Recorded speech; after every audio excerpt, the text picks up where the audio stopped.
I prepare my sermon titles weeks in advance, in time for our monthly Chronicle deadline. Therefore, when I planned to give a sermon on disobeying immoral orders, I did not know that less than a week before I would deliver this sermon, Georgia's Secretary of State would defy an unethical directive from the President of the United States, the leader of his own party, to find enough votes to change Georgia's election result. Or that, days later, Vice President Pence, both of Arkansas senators and our congressmen, would defy the president's unlawful order to subvert the Constitution. I also did not foresee that a mob of thousands wielding Confederate flags and Nazi symbols would heed the president's incitement, another immoral order, by invading the United States Capitol. No, I had in mind two biblical women who stand to lose much more than a future election. Early in this week's Torah portion, Pharaoh, alarmed by the growing population of Israelites in his kingdom and groundlessly imagining that they might join our enemies in fighting against us, orders the Hebrew midwives, Shiphrah and Puah, to murder every newborn Israelite baby boy. We biblical readers know nothing of these women before Pharaoh commands them to execute his genocidal plan. Pharaoh holds the power of life and death over everybody in his dominion, so we may well assume that they will obey him until Shiphrah and Puah risk their lives by flouting the evil order as they let the boys live. Rabbi Amy Eilberg, writing in the Musar Torah commentary, describes how profoundly we don't know Shiphrah and Puah. Even the term Hebrew midwives is ambiguous. Some commentaries assume that the midwives were themselves Israelite women, while others say that these were Egyptian midwives who helped the Israelite women to give birth. They were Pharaoh's own subjects, whom he expected to obey his command without question. According to this explanation, these Egyptian women reached across national and religious divides, feeling human and moral solidarity with their sisters, the Israelite women, in a bond stronger than their allegiance to their king. Alas, Pharaoh was not the last to seek our people's destruction. Ferdinand and Isabella expelled Jews from their land. For some 4 centuries thereafter, Spanish and Portuguese inquisitors successfully commanded their people to reveal Jews who remained, leading to countless brutal executions. None possessed the tools of Adolf Hitler. The overwhelming majority of his people, not only Germans, but also populations in countries that the Nazis occupied across Europe, were Hitler's willing executioners, marshaling modern technology to exterminate millions of people.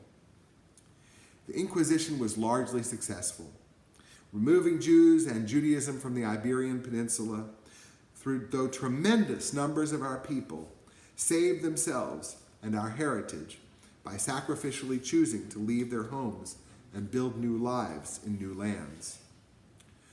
During the Holocaust, though, Shiphrah and Puah reappeared.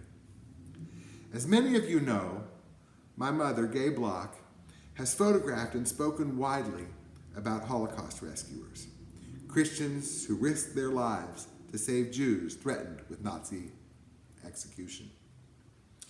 One of those rescuers, Jan Karski, put it this way: "We should emphasize that after the war, over 500,000 Jews survived in Europe.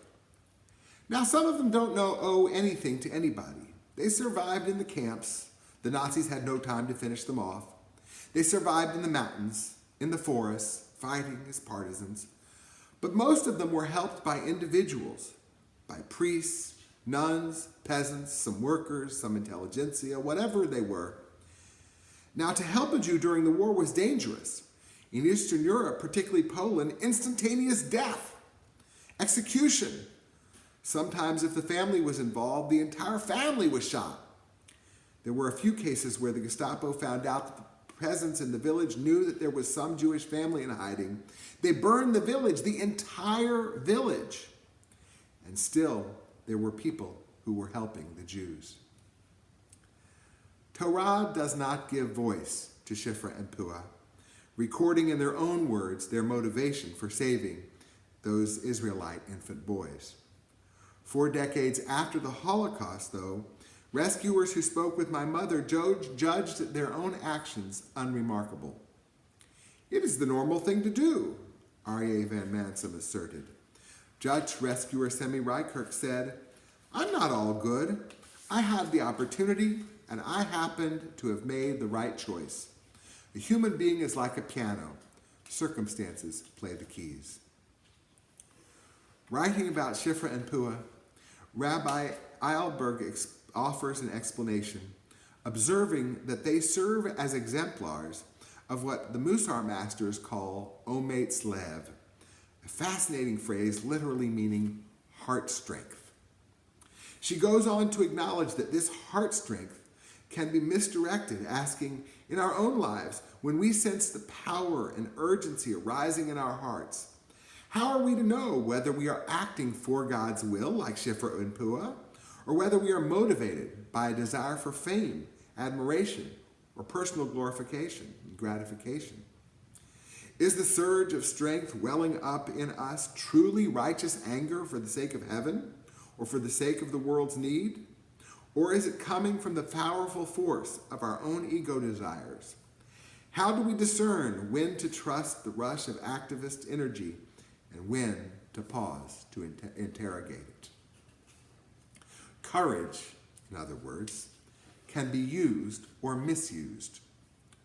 Some would label as courageous the frightful mob that invaded our nation's capital this week. Indeed, ometz lev, that heart strength, must have been required to stand up to Capitol Police, to breach barricades, to overrun an American citadel that has never been violently overtaken by an insurrection of American citizens.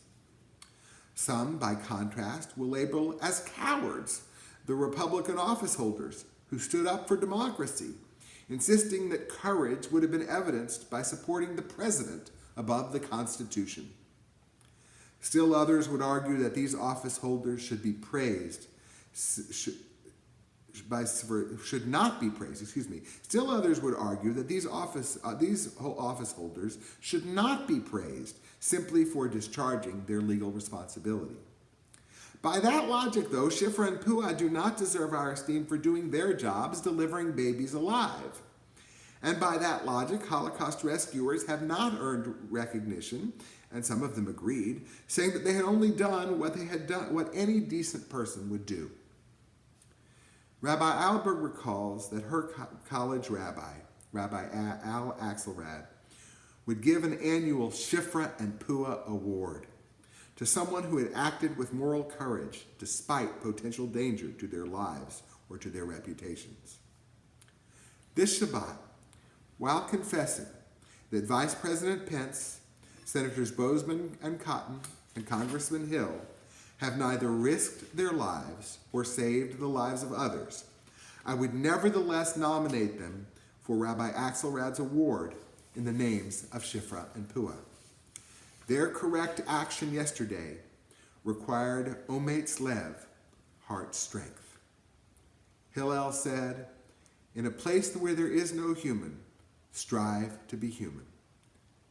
This week in Washington, our president and 145 members of Congress declined to be human beings.